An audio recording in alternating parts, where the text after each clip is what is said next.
जो बिहार सरकार को सहयोग मिलता है उस राशि में भी बढ़ोतरी हुई है। किस प्रकार से किसानों की आमदनी बढ़े, किसान आर्थिक रूप से समृद्ध और मजबूत हो, और उसके लिए बजट के अंदर सरकार अपने किसानों के विकास के लिए तो अपने विजन के साथ काम करती है।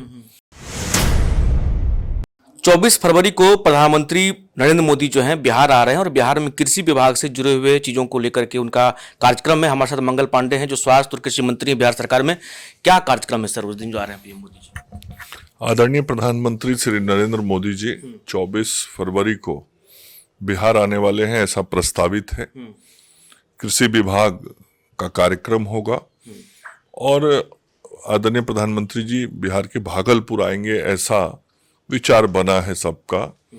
और भागलपुर का जो हवाई अड्डा मैदान है वहां पे वो किसानों की सभा को संबोधित करेंगे और विशेष तौर पे, ऐसे तो अन्य योजनाओं के भी संदर्भ में वो अपनी बातों को रखेंगे, लेकिन विशेष तौर पे किसानों के हित कल्याण के लिए और उनके सम्मान के लिए जो काम भारत की सरकार और बिहार की सरकार मिलकर कर रही है, उन सारे विषयों पर विस्तार से प्रकाश आदरणीय प्रधानमंत्री जी डालेंगे।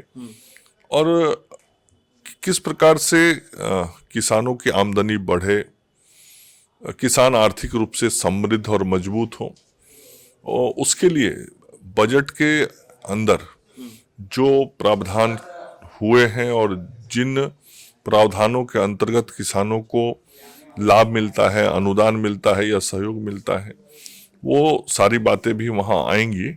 उसके अतिरिक्त हम अपेक्षा करते हैं कि निश्चित रूप से प्रधानमंत्री जी उस दिन बिहार के किसानों के लिए भी कुछ और खुशहाली भरी खबर लाएंगे। नेता प्रतिपक्ष तेजस्वी यादव जो कहते रहते हैं जो मोदी जी आते हैं या अमित शाह जी आते हैं तो बिहार के लिए कुछ नहीं देते, जो उनका कहना होता है, तो क्या ये कह सकते हैं उनके लिए जो 24 फरवरी का जो दौरा होगा वो बिहार के लिए कई सारे जो है मतलब किसानों के हित में कई सारे फैसले लिए जाएंगे? नहीं, मैंने कहा ना, अभी भी एक तो चतुर्थ कृषि रोड मैप बिहार में है, माननीय मुख्यमंत्री जी के निर्देशन में वो बना है और उस पर काम हो रहा है। और पूरे देश में शायद ही कोई राज्य ऐसा होगा जो अपने इस विजन डॉक्यूमेंट के साथ काम करता होगा। तो बिहार की सरकार अपने किसानों के विकास के लिए तो अपने विजन के साथ काम करती है, लेकिन भारत की सरकार आदरणीय मोदी जी के नेतृत्व में जो चल रही है वो किसानों की समृद्धि के लिए, किसानों के आर्थिक विकास के लिए सतत कार्यक्रम बनाती है, योजनाएं लाती हैं। और उसमें हम किसानों को बहुत सारी सब्सिडी देते हैं, उनको बीज के उत्पादन के लिए भी, उनको हम खाद के लिए भी, उनको कीटनाशक उपलब्ध हो इसका भी काम किया जाता है, उनके लिए सिंचाई की व्यवस्था में विभिन्न योजनाओं से सहयोग हो वो भी किया जाता है।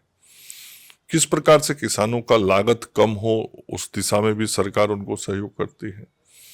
तो हर प्रकार से किसान को मदद करके उनके उत्पादन और उत्पाद को बढ़ा के उनके आर्थिक लाभ को बढ़ाना केंद्र सरकार का उद्देश्य होता है। और उसके लिए मोदी जी के नेतृत्व में भारत की सरकार जो काम कर रही है वो सारी चीजें वहां आएंगी। और निश्चित रूप से पिछले वर्षों की तुलना में भारत की सरकार की तरफ से जो बिहार सरकार को सहयोग मिलता है उस राशि में भी बढ़ोतरी हुई है। और कल ही कृषि मंत्री शिवराज जी आए थे, उनसे भी हम लोगों ने आग्रह किया है कि आगे आने वाला जो 2025-26 का बजट हो उसमें बिहार को कृषि के मद में और अतिरिक्त राशि मिले। तो निश्चित रूप से जब भी मोदी जी आते हैं बिहार के लिए कुछ लाते हैं और बिहार को कुछ दे के जाते हैं।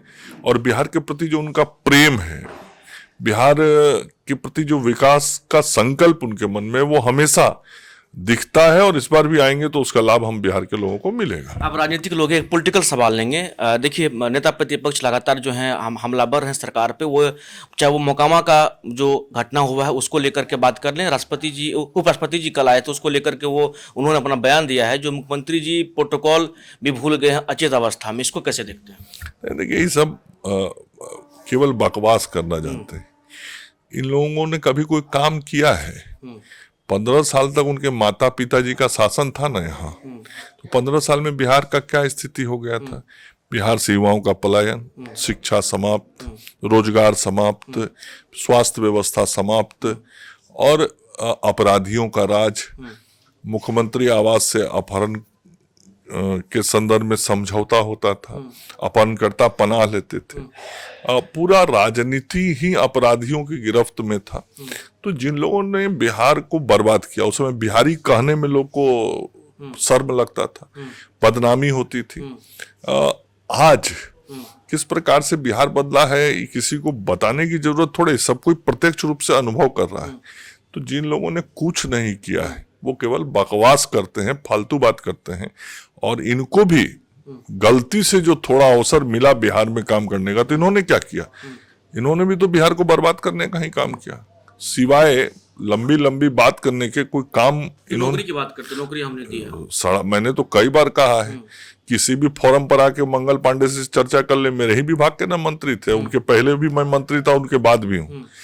1.5 साल में उन्होंने 200 लोगों को भी नौकरी यदि दी हो तो आके हमसे कहीं चर्चा कर लें कि कहाँ पे उन्होंने नौकरी दी, कौन सा विज्ञापन निकलवाया, कौन सा नियमावली उन्होंने बनवाया। तो केवल झूठ के आधार पे बात करना ये उनकी फितरत है, और यही कारण है ना कि बिहार की जनता उनको वोट नहीं देती है। क्यों नहीं देती है? इतना बड़का बड़का बातें वो करते हैं, उनके बात में थोड़ा सच्चाई होता तो जनता उनको वोट नहीं देता। तो जनता जानता है कि इनके माताजी पिताजी ने जो किया उससे भी ज्यादा बढ़ के बिहार को ही बर्बाद करेंगे, इसलिए उनसे दूरी बना के जनता रखती है। चलिए, जनता इनसे दूरी बना के रखती है, ऐसा कहना है मंगल पांडे का, जो स्वास्थ्य और कृषि मंत्री बिहार सरकार में क्या कुछ कहा उन्होंने। ये आपने भी सुना। सही नीतीश के साथ अंशु झा, न्यूज बाइस्कोप।